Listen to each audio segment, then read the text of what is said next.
Après l'annonce du transfert de Léo Messi à l'Inter Miami, les fans se sont immédiatement posé la question. Quand l'Argentin fera-t-il ses débuts avec sa nouvelle équipe? Dans cette vidéo, nous vous donnons la date des débuts de Léo à Miami, ainsi qu'autres informations sur le nouveau club de l'Argentin. C'est parti! Le fait est que la campagne MLS bat son plein. Le format de la Ligue est tel que la saison régulière commence en février et se termine en octobre. Alors Messi pourra-t-il faire ses débuts dans les prochains jours? Non, en fait, ce n'est pas le cas. Nous vous expliquerons dans un instant. La première raison pour laquelle nous devons attendre les débuts de Léo à l'Inter est assez simple. La trêve internationale approche maintenant. Messi a été appelé dans l'équipe nationale argentine pour des matchs amicaux contre l'Australie et l'Indonésie. Ceux-ci auront lieu respectivement les 15 et 19 juin. Il n'y aura donc pas de match de club pour le moment.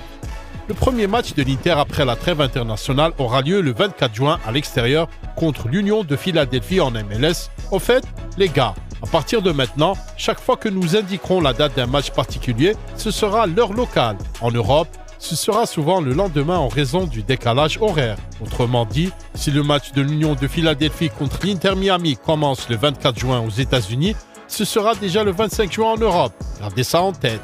Alors, Léo fera-t-il ses débuts en club le 24 juin? Malheureusement non. Le fait est qu'en MLS, le mercato d'été ne s'ouvre que le 5 juillet. L'Inter ne pourra donc inscrire Messi que le 5 juillet. Et ce n'est qu'à partir de ce moment que Léo pourra jouer en maillot rose. Maintenant, la question se pose. Quel est le prochain match? Le prochain match après l'ouverture du mercato aura lieu le 8 juillet. Il s'agit d'un match à l'extérieur contre DC United en MLS. Et c'est la première date à marquer dans vos agendas si vous ne voulez pas rater les débuts historiques. Cependant, nous pensons qu'il y a une forte probabilité que les débuts n'aient pas lieu le 8 juillet. Il est probable que la direction du club s'assurera que le premier match de Messi se déroulera à domicile. Il est raisonnable que leurs propres fans soient les premiers à voir l'Argentin jouer en direct. Ainsi, la deuxième date à laquelle Léo est susceptible de faire ses débuts est le 21 juillet. Ce jour-là, un match à domicile contre le club mexicain Cruz Azul aura lieu en Coupe des Ligues. Il s'agit d'un tournoi international nouvellement créé avec uniquement des clubs de la MLS et de la Ligue mexicaine. C'est à cette date que les journalistes et les fans se sont répandus sur Internet comme étant celui où Messi ferait ses débuts à Miami.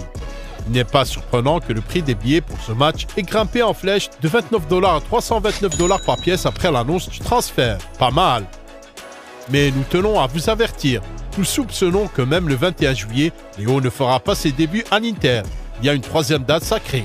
Expliquons la logique.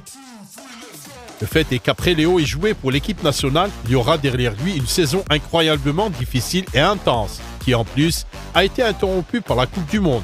Mais s'il devra se reposer, nous sommes sûrs que David Beckham et d'autres patrons du club ne forceront pas l'Argentin à se précipiter tout de suite, lui donnant des vacances. Étant donné que le dernier match de l'équipe nationale aura lieu le 19 juin, il ne restera que 18 jours avant le 8 juillet et le match subventionné contre DC United.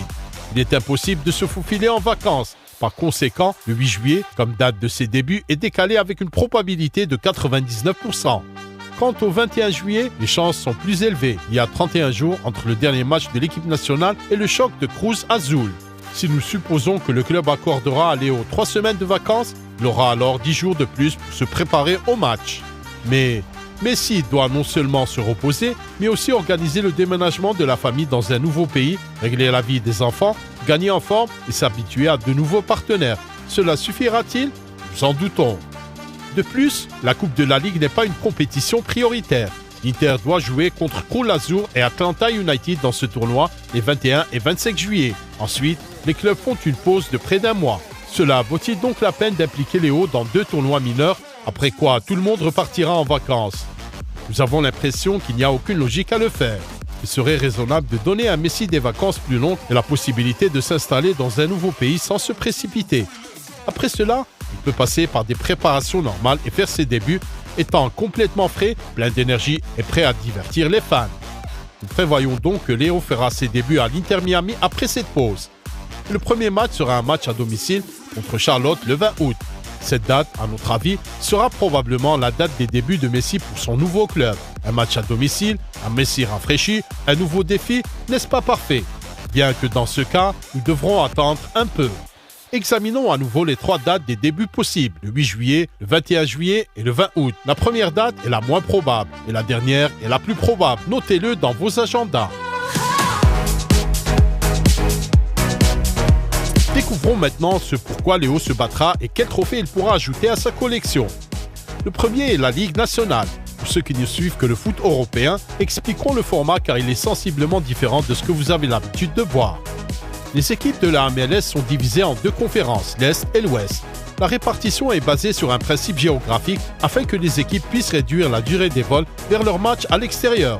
Le nombre d'équipes peut varier d'une saison à l'autre. Étant donné que personne n'est relégué de la Ligue, les équipes ne sont ajoutées que lorsqu'elles remplissent les conditions nécessaires. Mais ce n'est pas si simple. Les équipes des deux conférences jouent non seulement dans leur propre mini-ligue, mais se croisent également partiellement. Prenons l'exemple du nouveau club de Léo Messi, qui fait partie de la conférence Est. Cette saison, l'Inter affrontera 2 fois chaque club de sa conférence, comme dans les championnats européens, mais en plus, 6 matchs seront disputés contre des équipes de la conférence Ouest. Étant donné qu'il y a 15 équipes dans la conférence Est, l'Inter jouera 28 matchs au sein de sa conférence, plus 6 matchs contre des rivaux de la conférence Ouest. Au total, 34 matchs sont à jouer. Les points marqués lors des matchs sont additionnés et, par conséquent, nous obtenons 2 classements, un pour chaque conférence. L'équipe qui marque le plus de points parmi les leaders de leur conférence reçoit un trophée. C'est ce qu'on appelle le bouclier des supporters. Ne demandez pas pourquoi. Mais cette saison, soyons honnêtes, ce trophée n'est pas réaliste pour Messi. Miami se classe actuellement au dernier rang de la conférence Est et compte plus de 20 points de retard sur le leader. Cependant, le principal trophée national est la Coupe MLS qui se joue dans un format éliminatoire. Et ce trophée pourrait bien être remporté par Léo cette saison. Voyons voir comment ça fonctionne. Dans chaque conférence, un mini-tournoi est joué entre les équipes qui se sont déroulées entre le 1er et le 9e de la saison régulière. Au début, les 8e et 9e équipes s'affronteront et le vainqueur rejoint les 7 autres équipes. Ces 8 équipes s'affrontent dans un tournoi éliminatoire avec une manche à chaque tour. C'est ainsi que le champion de la conférence est désigné. Et à la fin, il y a une grande finale de la Coupe MLS entre les vainqueurs des conférences Est et Ouest. Le vainqueur de cette finale est considéré comme la meilleure équipe de la saison et le vainqueur de la Coupe MLS. Léo peut gagner ce tournoi tout de suite. Malgré le fait que son équipe soit actuellement en bas de sa conférence, l'écart entre eux et la place en série éliminatoire peut être comblé en seconde partie de saison. Nous espérons que votre cerveau n'a pas encore bouilli. Likez cette vidéo si vous avez tout compris. Un autre tournoi national est celui des États-Unis. Coupe ouverte, il s'agit d'une compétition de coupe commune qui se déroule dans tous les pays. Léo peut remporter ce trophée car l'Inter n'en a pas été éliminé pour le moment.